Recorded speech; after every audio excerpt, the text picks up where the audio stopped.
Le secret de Michel Drucker. Comment Pierre Arditi a sauvé son honneur. L'homme en noir face à l'icône, quand Thierry Ardisson cuisinait Pierre Arditi. Le 16 décembre 2000 reste une date gravée dans les archives de l'INA et dans la mémoire des téléspectateurs de France 2. Ce soir-là, sur le plateau fumant de Tout le monde en parle, l'atmosphère est électrique.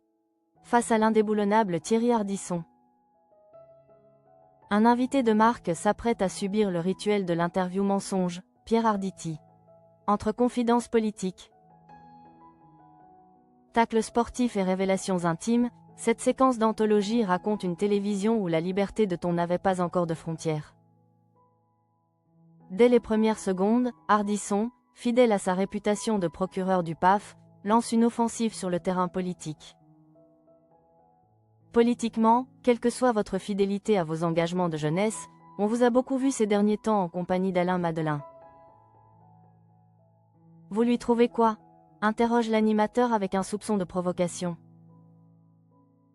Loin de se démonter, le compagnon d'Evelyne Bouy assume. Il vante alors avec passion le discours moderne et fraternel du président.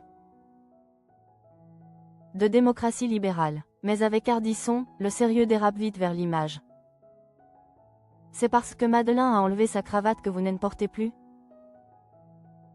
Raille l'homme en noir. Avec le sens de la répartie qu'on lui connaît, Arditi dégaine l'argument du mimétisme. S'amusant de cette ressemblance stylistique avec l'homme politique. Michel Drucker dans la choucroute, le secret des balades dominicales. Le ton monte d'un cran lorsque l'animateur interroge Arditi sur ses sorties à vélo avec l'autre géant de la chaîne. Michel Drucker. Si le public imagine souvent les deux amis pédalant en toute harmonie, Arditi brise le mythe avec une franchise décapante. Il y a des années que je pédale. Et lui, pour le moment, il pédale plutôt dans la choucroute, lâche le comédien.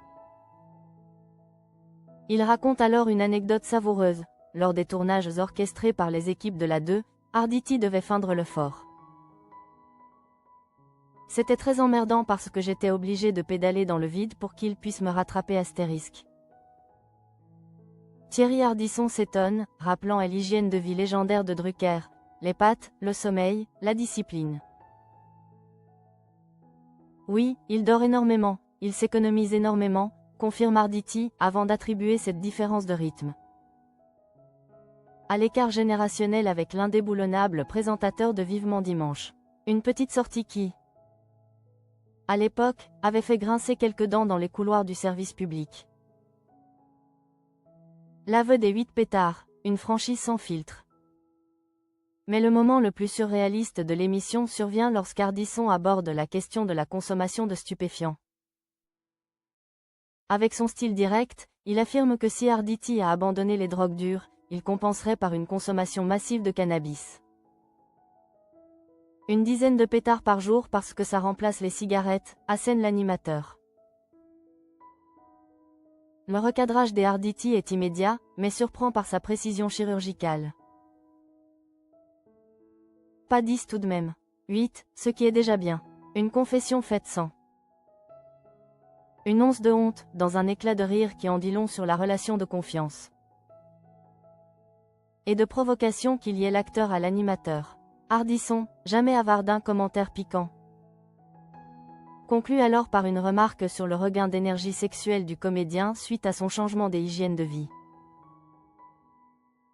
25 ans plus tard, cette séquence disponible sur YouTube agit comme un miroir déformant. Elle nous rappelle une époque où Pierre Arditi, monstre sacré du théâtre, acceptait de se mettre à nu. D'évoquer ses failles et ses excès avec une désinvolture élégante. Entre les rires et les volutes de fumée.